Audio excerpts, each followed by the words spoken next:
Hello, everybody, and welcome to episode 84 of the Playoff Push podcast. As always, I'm your host, Jack Dobbins.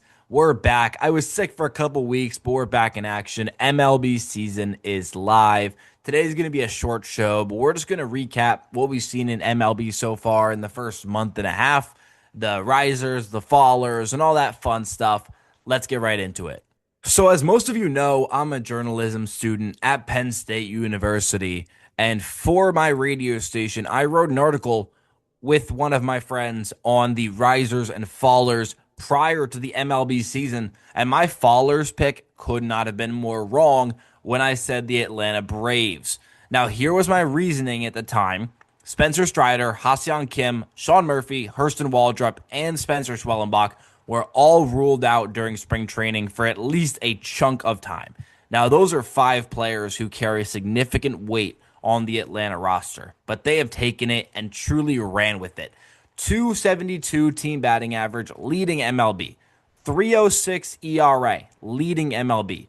For all those injuries, they are really performing super well, and it's showing in the standings right now as they're on top of the National League East by 9 games and carry a 682 winning percentage, which is good for the best in the league. Plus 91 run differential, by the way, as well, which is unbelievable. Way above the Yankees for second best in the league, a difference of 22. So Atlanta's really taken what they have and ran with it. They're at 30 wins already, which is unbelievable. And they're just playing out of their minds. Atlanta Braves leading in batting average, wins, earned run average, runs batted in, hits. And I can keep going on and on and on. The Braves are truly the best team that we've seen so far this year. I don't know how long it'll last, if it'll last the whole year, but right now they are sure the front runners. There are so many teams as well that have not performed to the standards that I was expecting prior to the season. The Red Sox, Blue Jays, Orioles, Royals, Astros, Phillies, Mets. San Francisco as well was another team I had an eye on. I didn't think they were going to be great, but at least not 18-25. This league has been really weird this year with the Yankees on top of the AL East, Cleveland on top of the Central, Seattle on top of the West. That looks normal. But when you go beyond that, Minnesota is second in the Central, Texas is second in the West.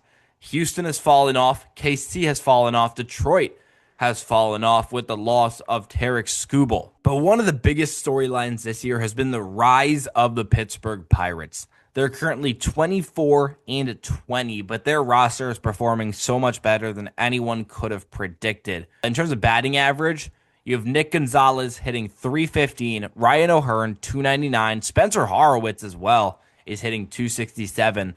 And the pitching, we all know what the Pittsburgh pitching was capable of entering the season. You have 6 guys above 25 innings pitched, which is huge. And when you look at ERA and you look at the numbers these players are putting up, you have Skeens at a 1.98 doing Paul Skeens things. Braxton Ashcraft at a 277. Mitch Keller at a 359. This Pittsburgh team is doing everything right at the moment. Obviously, Paul Skeens leading the charge on the pitching side. O'Neal Cruz, Ryan O'Hearn, Brian Reynolds, Brandon Lau, Nick Gonzalez, Connor Griffin on the offensive side. But shout out Pittsburgh for this turnaround. Currently, they're 3rd/4th in the NL Central. They're currently in a little tie-up. But they are truly a great team this year. Do I think they're a playoff team? I don't. But next year could easily be a playoff squad. Another heavy storyline is the fall off of the National League East. I mentioned how good the Braves are doing, but outside of the Braves, the NL East is heavily struggling.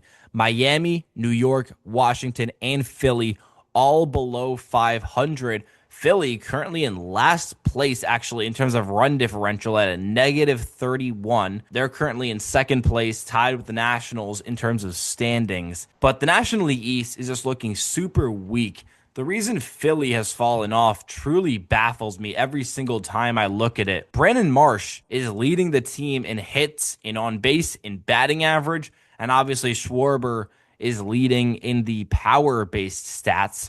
But when you look at OPS, this team is really underperforming. Trey Turner at a 625, Alec Boehm a 541, JT Realmuto a 598, Edmundo Sosa a 610. Harper's an 886, Marsh is an 854, and Schwarber's a 965. And their pitching hasn't been great either. Christopher Sanchez is incredible. We all know that. He's pitching to a 2.11 ERA right now. Wheeler at a 2.55. Outside of that, though, when you look at the rest of the rotation, Aaron Nola at a 5.14, Jesus Luzardo a 5.77, Taijuan Walker a 9.13 before he got cut. This rotation is weak, and it's truly killing them. That's why they're 21-23, still second in the NL East, but still not a playoff team by the way the standings are currently shaped. Another unbelievable run has been the Tampa Bay Rays. They were 12-11 after losing 12-6 to Cincinnati on April 21st. However, since April 21st, they've only lost 3 games, improving their record from 12-11 to 28-14. They've won 16 and lost 3 in their last 19. The team is just finally starting to come together the way that people have been waiting for. Junior Caminero, Chandler Simpson, Yandy Diaz, Jonathan Aranda, Cedric Mullins. The offense is on fire and they're performing. And on the pitching side, it's unbelievable. Nick Martinez and Drew Rasmussen are the heads of this pitching staff with McClanahan and Matz right behind. But this Rays team is truly finding ways to succeed where people thought they wouldn't at the start of the year in a loaded American League East, but they're making their names heard. And as always, the Yankees are leading in home runs. I don't really know what anyone expected otherwise. Judge currently leads the team with 16, but Ben Rice is right behind him at 13. Grisham at 6, Bellinger 5, Caballero at 4, along with Chisholm, Goldschmidt, and Ahmed Rosario. But Ben Rice has been breaking out himself. 303 batting average, 13 homers, 29 RBI, and a 1.079 OPS, which at the current moment is good for the best OPS mark in the league over Judge, over Yordan Alvarez, over Cal Raleigh, over all of these amazing hitters. Ben Rice is currently in the 1 spot. Yankees fans knew he was on the come up. However, this is an entirely new level. The Yankees pitching is also holding up very well. You have Cam Schlittler, the young kid, at a 1.35 ERA. Ryan Weathers at a 3. Fried at a 3.21. Will Warren at a 3.42. Warren actually pitching very well this year. Rodon and Keel are actually their worst 2 by ERA at a 6.05 at a 6.23. But they're getting Garrett Cole back, so a lot of possibility for the Yankees to get something going once again. But right now, they're in a good spot. They're second in the American League East behind the Tampa Bay Rays, who we just mentioned.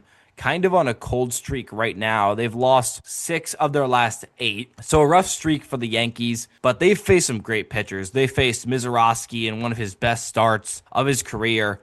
Nathan Eovaldi was the first loss of that streak. Kyle Bradish held them to 1 hit yesterday on Wednesday, May 13th. So these teams are scary. They're facing some tough pitching and they're losing these games, but I'm not worried about the Yankees team at all. I mean, Bellinger only at 5 home runs. He's bound to get to his mark eventually.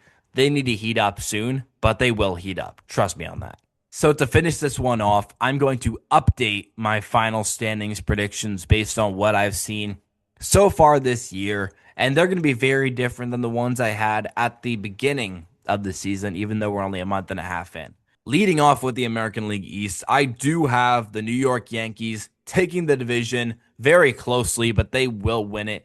I think the Toronto Blue Jays will come back very, very fast. They're currently in 4th. However, I can see them coming back to 2nd place. The Rays, I think, will slot in at 3rd. The Red Sox in 4th. And the Baltimore Orioles will finish in last. For the AL Central, I do believe the Cleveland Guardians will be taking it. However, right behind them, I have the Kansas City Royals, followed by the Detroit Tigers, followed by the Minnesota Twins, and then the Chicago White Sox. White Sox are currently in 2nd. However, I do not buy it.